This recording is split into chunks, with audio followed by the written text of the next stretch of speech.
Buffalo and all, which kind of worked out. It wasn't like yes, I was going to a different team. I was going to a different state and different city and all. But again, most of the coaches, you had Coach Levy there. One of the coaches I didn't bring up too that had a great impact in my life too, as far as the Chiefs and Buffalo and all. And I consider, Coach Frank, he passed away a couple of years ago, was Walt Corey. Right.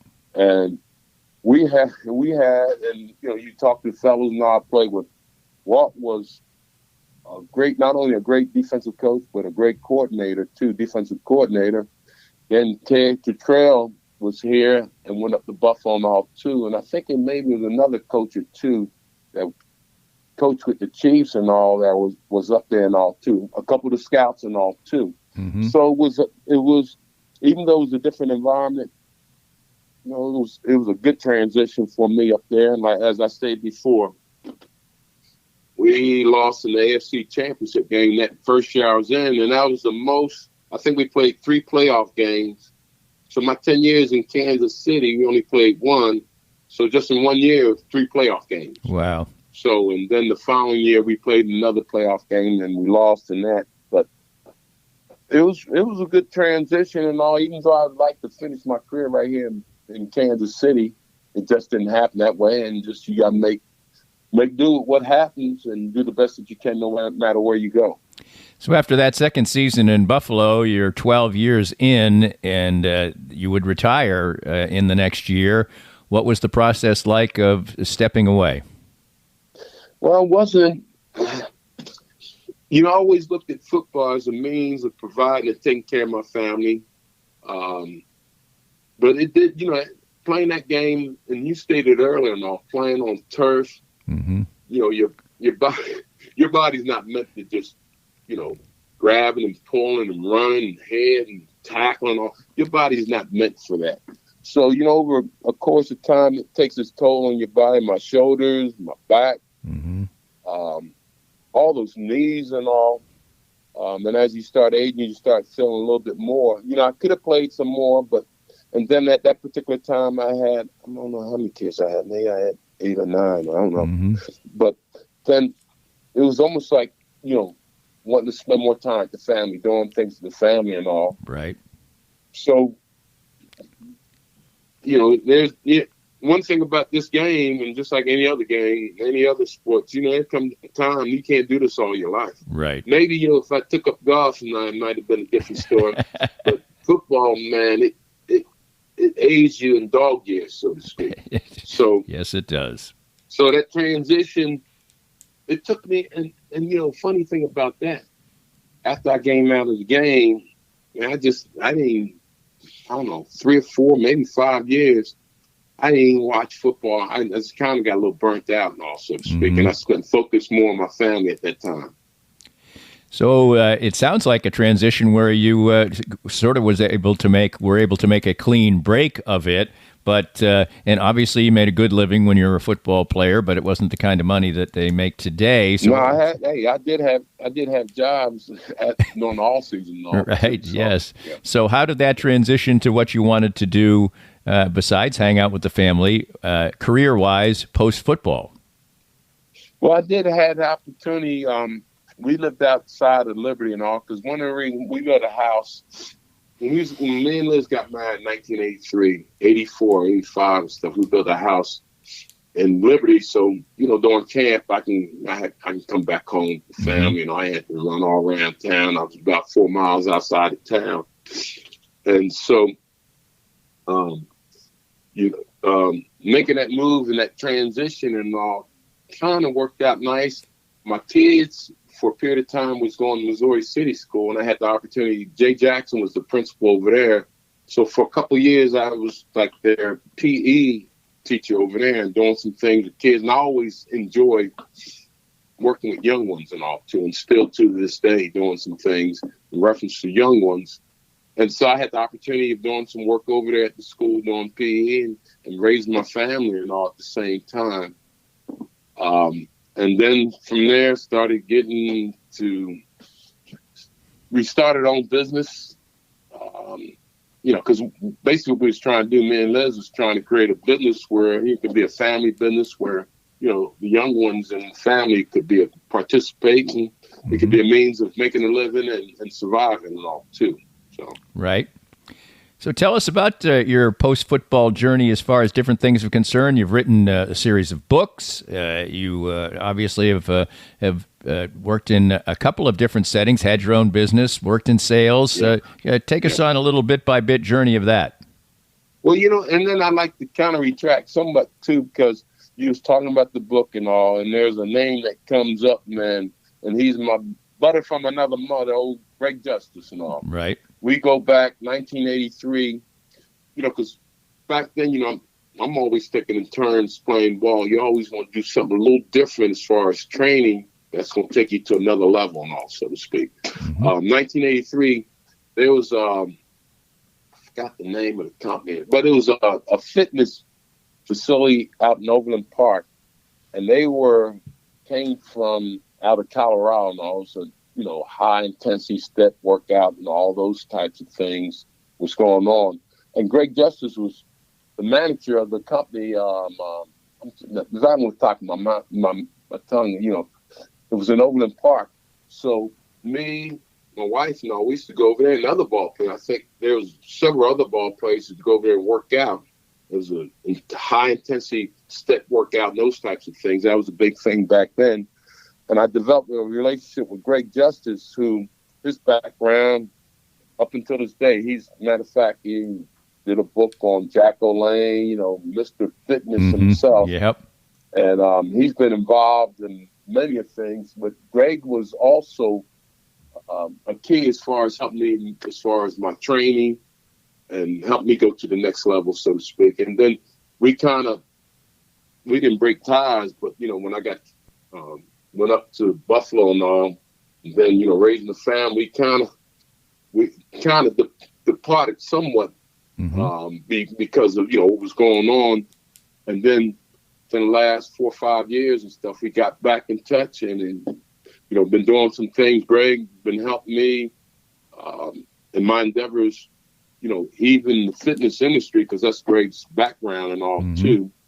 And we've been doing some things together, helping others, young ones and adults and all too, that are trying to take in control of their health and their fitness and all.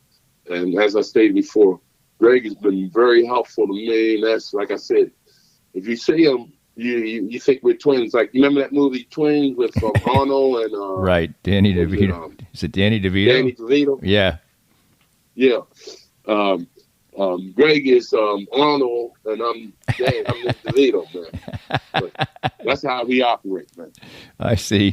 In 2012, you were part of a lawsuit that involved concussions against the National Football League. Tell me how you decided to pursue that and how that process went for you and how you have dealt with what you, I think, have chronicled as maybe as many as 20-plus concussions during your football career. No way to know then, but tell us about that and the impact that it had on you.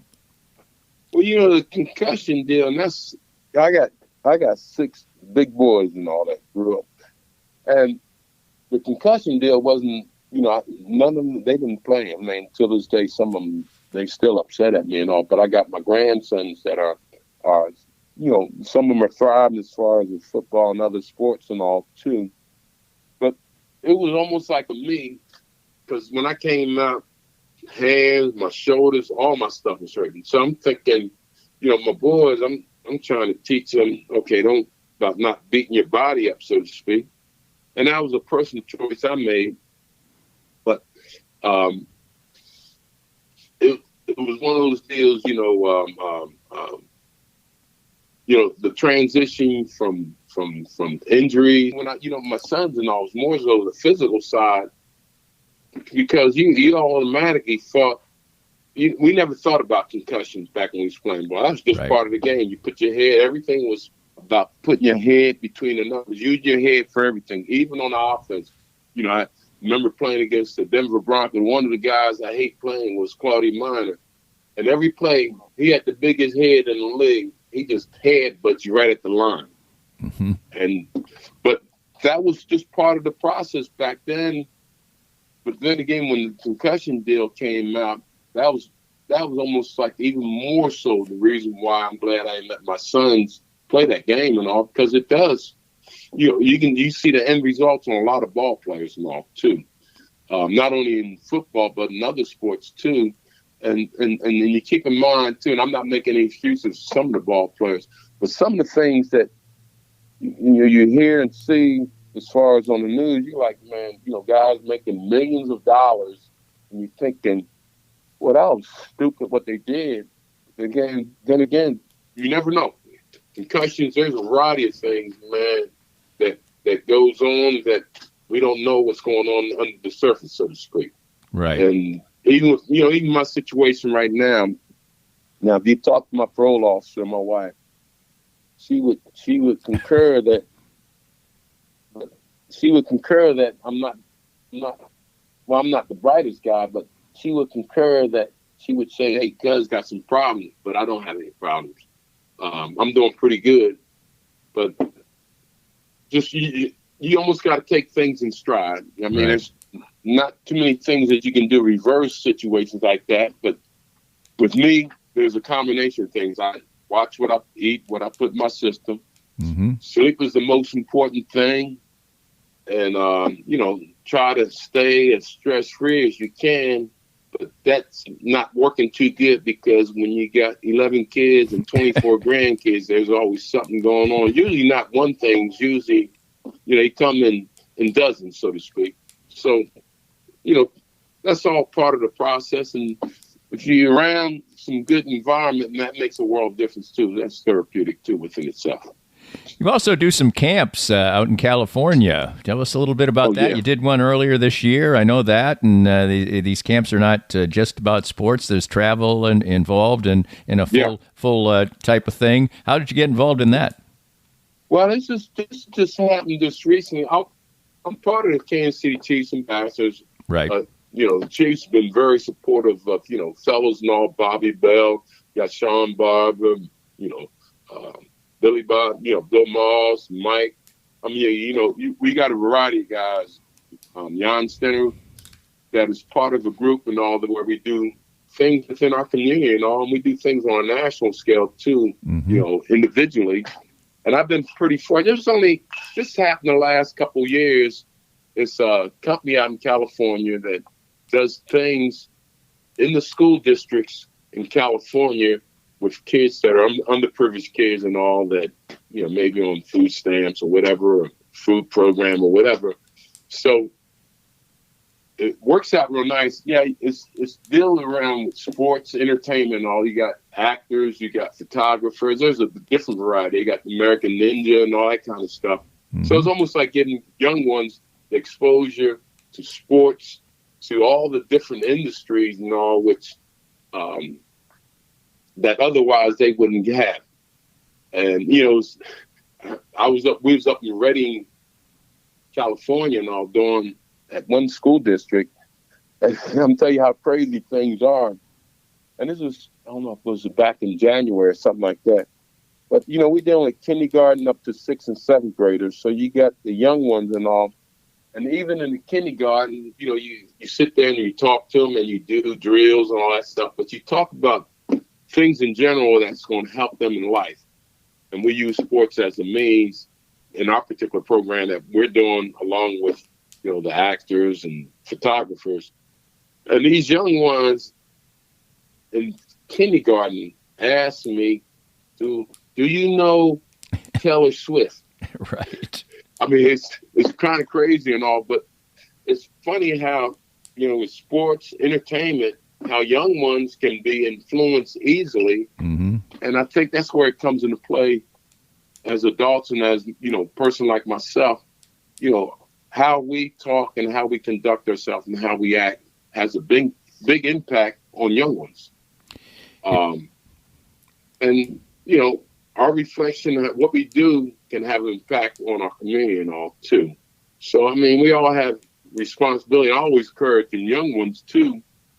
Not only, should we be setting examples, but I said, you guys can set examples too for your older brothers and sisters, your parents and all too. So we all in the same world together and we trying to help each other out. So, be kind. look out for one another, and you know,